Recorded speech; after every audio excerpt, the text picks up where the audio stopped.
What's your simple health and fitness tip that is easy to follow and doesn't cost money? When you are thirsty, drink water. When you are hungry, a lot of the time hunger is just misplaced dehydration. If water doesn't work, eat fruit or a vegetable. Oh, you don't want an apple or some carrot sticks? Guess you weren't hungry. Edit, not trying to be a dick. That was my internal dialogue in that same situation. My internal monologue is a dick. Maybe fun fact, in Dutch we have different expressions for being hungry and just feel like eating something delicious. Similar in English, like, you can be hungry, or you can be craving something. Bringing my lunch to work every day was a game changer. Saves a ton of money as well. Doing a meal prep Sunday or just bringing in last night's leftovers is a good way to do this. That's what I do. Always meal prep on Sundays and Wednesdays. My life changed when I was given a crock pot.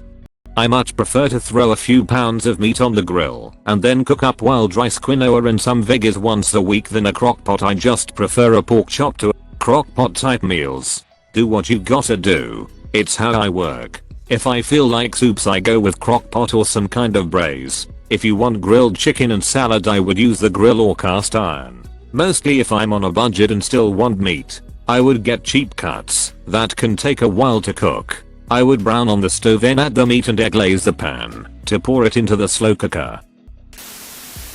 Keep a food journal. You'll break your snacking habit if you have to write it down each time. Works great if you're counting calories too. I used an app and entered every single thing I ate or drank. It was an eye-opener for sure. I did it religiously for about 2 weeks and lost 5 pounds. I don't record everything now, but still keep a mental tab on about how many calories I've probably consumed. What app? Lost 73 pounds. I don't keep junk or quick food in my apartment. Also, to avoid temptation, I used to deliberately leave my money at home. Saved money and body. This is what works for me. I'm essentially a child with absolutely no willpower. If I have delicious food in the house, I will eat it all within minutes. If I don't have any food in the house, I'll end up getting fast food. The only way I avoid being overweight is to keep my kitchen stocked with food that I'm willing to eat but don't crave. Cut down your sugar intake, especially junk food and sodas. But I love junk food. So do I.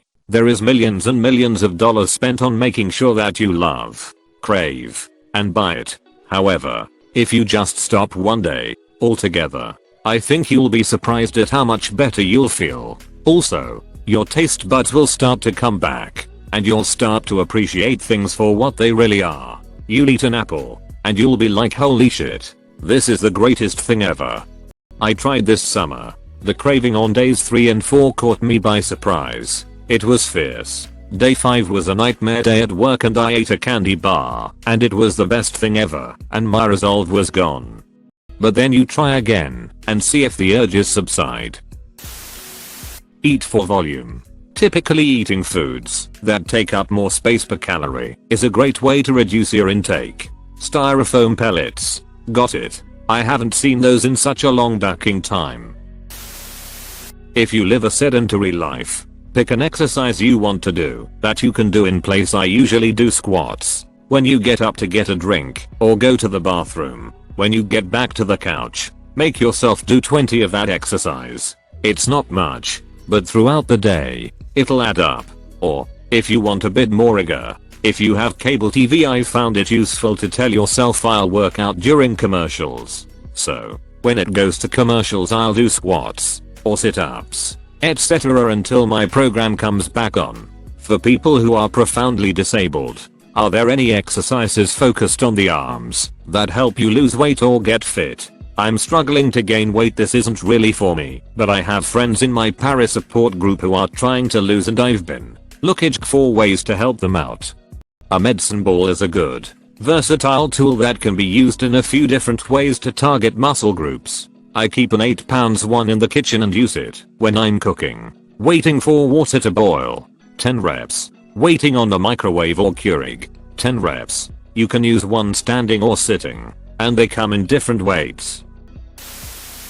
If you drink a high calorie drink in the morning such as mochas, flavored lattes, blended beverages like frappuccinos from Starbucks, sweet tea, full sugar soda. Try to gradually wean yourself off the sugar. If you're having a mocha every day depending on the size, that could be 280, 400 calories alone. Try getting one less pump of the chocolate sauce. Or try getting it without whipped cream or with low fat milk and see if you still like it. I did this in college and went from having a mocha flavored mocha or even more sugar every day to drinking black coffee 10 calories. I have a sugary espresso drink like a mocha about once every couple months as a treat. But it's not an everyday thing anymore. It saves me both calories and money. I'll never forget the day I stopped adding sugar to my coffee. I had always added a packet or two because coffee generally was bitter. One day I had a cup that wasn't bitter, but actually good by itself. A good cup of coffee needs no sugar. If you find you are adding sweetness to your coffee drinks, try upgrading your coffee instead. When the only sweetener you need is coffee creamer, that's how you know your coffee is golden. Do not go home from work before working out. Couch gravity is nigh impossible to escape. The only sure way is to slingshot off it and hope you'll be captured by bed gravity. Take the stairs. Also, if you live in a place with good public transportation, walk one more stop, so either get on the subway bus one stop later than you normally would, or get off one stop earlier than you normally would. As a college student who lives in an apartment building with over a dozen floors, and has to rise the bus for most classes to be on time, this comment stressed me out. Great tips though. I lived on the 4th floor of my dorm senior year of college. It was such an old building that there weren't elevators. Laundry was in the basement. I know your pain. And obviously, only do it if possible.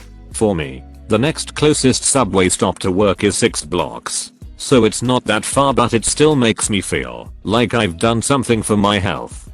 I lived in a campus where the majority of the dorm buildings were over 10 stories and the elevators were constantly broken or very slow. If you took the elevator and you lived below the 6th floor, you were an asshole. Another one of your dorms was 35 floors and only stopped every 3rd floor. By the time I was done with dorms, I had great quads. Same here. I lived on the 5th floor of a high-rise dorm my freshman year and it did wonders for my legs. I still rarely take elevators for less than 5 floors. Drink less alcohol. Hard alcohol has about 75 calories per serving. Wine about 125 and beer about 150, but it's easy to lose track of these calories because they aren't printed on the container. Also, we usually drink in the evenings after we've already eaten.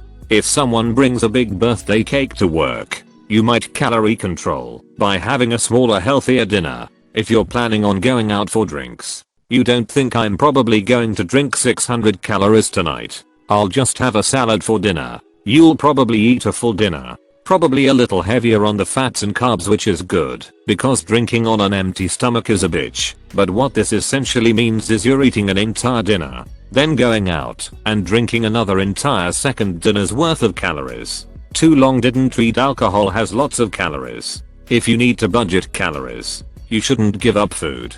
Instead, give up alcohol. Don't drink your calories is generally pretty good advice. Whether it's alcohol or soda or milk, seriously. Milk has more calories per 100 ml than Coca-Cola. That's literally what milk is for. It's great if you're going out and you want to have a good time on occasion. But if you're looking for something to cut out in order to lose weight, that's a good place to start. Milk is high in calories. My Google search says it's about the same amount of calories per ounce as cola. But the calories in soda are all sugar. The calories in milk are also from protein and fat, especially whole milk. Milk, especially whole milk, is at least somewhat satiating. Soda is not. Still, being aware of the calories you drink is good advice. Juice is another diet killer. Don't drink soda. It's one of the biggest contributors to calorie surplus, and not drinking it would save you money. I know people who lose weight just by cutting soda out of their diets. It's easier to do when you remember it's just colored sugar water. If you still need that carbonated kick, seltzer or mineral water is a 0-calorie alternative. Can attest to this. Had my last soda on December 26th, 2016, and I'd lost 10 pounds from that alone. That being said, I have other habits that need developing to keep improving myself. It's a great start though. Good work. Thank you. If you enjoyed this video and want more fitness related content, click subscribe and hit the notification bell.